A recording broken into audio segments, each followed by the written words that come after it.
जय हिंद छात्रों, कैसे हैं आप लोग।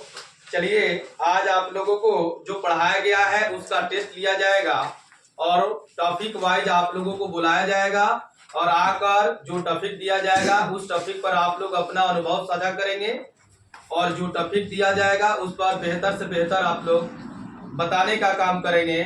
चलिए बुलाते हैं, आपका क्या नाम है जी? रोशनी कुमारी। चलिए आइए और प्रकाश के परावर्तन के बारे में आप आकर अपना अनुभव साझा करें। चलिए।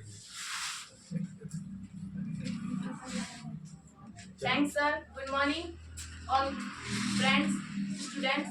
आज का हमारा टॉपिक है प्रकाश का परावर्तन। आज हम बताने वाले हैं प्रकाश के परावर्तन के बारे में। तो पहले क्वेश्चन आता है, प्रकाश का परावर्तन से आप क्या समझते हैं? जब किसी प्रकाशीय स्रोत से प्रकाश निकलकर किसी माध्यम पर टकराती है फिर पुनः उसी दिशा में लौट जाती है, उसे हम प्रकाश का परावर्तन कहते हैं। जैसे में फिगर ये रहा।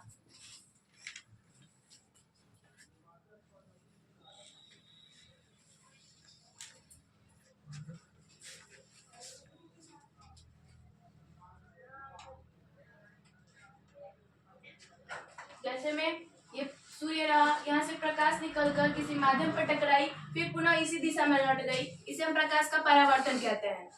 अब प्रकाश के परावर्तन में अब आता है आपतित किरण, इंसिडेंट रे। आपतित किरण किसे कहते हैं? जब किसी प्रकाशीय स्रोत से किरणें निकलकर किसी माध्यम में प्रवेश करती है उसे हम आपतित किरण कहते हैं। जैसे में ये सूर्य हो गया, यहाँ से किरणें निकली फिर किसी माध्यम पे पड़ी, उसे हम आपतित किरण कहते हैं। अब आता है परावर्तित किरण। परावर्तित किरण किसे कहते हैं? Reflected ray. तो परावर्तित किरण किसे कहते हैं? जब किसी प्रकाशीय स्रोत से किरणें निकलकर किसी माध्यम पर टकराती है फिर पुनः उसी दिशा में लौट जाती है, उसे हम परावर्तित किरण कहते हैं। जैसे में ये सूर्य यहाँ से किरणें निकली, यहाँ पे टकराई फिर पुनः इसी दिशा में लौट गई, इसे हम परावर्तित किरण कहते हैं। अब आता है अभिलंब। अभिलंब किसे कहते हैं? जब आपतित किरण और परावर्तित किरण के बीचों बीच डाले हुए लंब को हम अभिलंब कहते हैं। जैसे में आपतित किरण हो गया, ये परावर्तित किरण हो गया और इसके बीचों बीच डाले हुए लंब को हम अभिलंब कहते हैं। अब आता है परावर्तन आपतन कोण। आपतन कोण किसे कहते हैं? Reflect incidence angle. आपतित किरण और अभिलंब के बीच के बने हुए कोण को हम आपतन कोण कहते हैं, इंसिडेंस एंगल। जैसे में ये आपतित किरण हो गया और ये अभिलंब हो गया, इसके बीच के बने हुए कोण को हम आपतन कोण कहते हैं, इसे हम आई से सूचित करते हैं। अब आता है परावर्तन कोण, रिफ्लेक्शन एंगल। अब परावर्तन कोण किसे कहते हैं? परावर्तित किरण और अभिलंब के बीच के बने हुए कोण को हम परावर्तन कोण कहते हैं।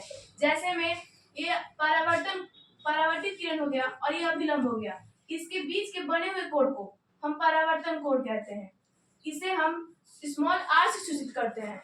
अब आता है आपतन बिंदु। आपतन बिंदु किसे कहते हैं? Incidence point. तो आपतित किरण जिस माध्यम पे पड़ती है उसे हम आपतन बिंदु कहते हैं। जैसे में ये पर आपतित किरण हो गया और इस बिंदु पे पड़ी, इस माध्यम पे, तो हम इसे आपतन बिंदु बोलते हैं। और अब आता है प्रकाश के परावर्तन के नियम। तो प्रकाश के परावर्तन के दो नियम होते हैं। नियम नंबर पहला, आपतित किरण और परावर्तित किरण और अभिलंब तीनों एक ही समतल बिंदु पर आकर मिलते हैं। जैसे में ये आपतित किरण हो गया और ये परावर्तित किरण हो गया और ये अभिलंब हो गया, ये तीनों एक ही समतल बिंदु पर आकर मिलते हैं, तो हम इसे प्रकाश के परावर्तन का पहला नियम कहते हैं। अब आता है प्रकाश का दूसरा नियम।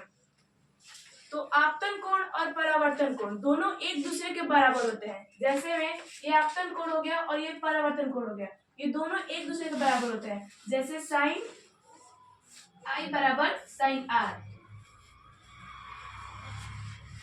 इसे हम प्रकाश के परावर्तन का दूसरा नियम कहते हैं। बस आज की क्लास में इतना ही। थैंक्स।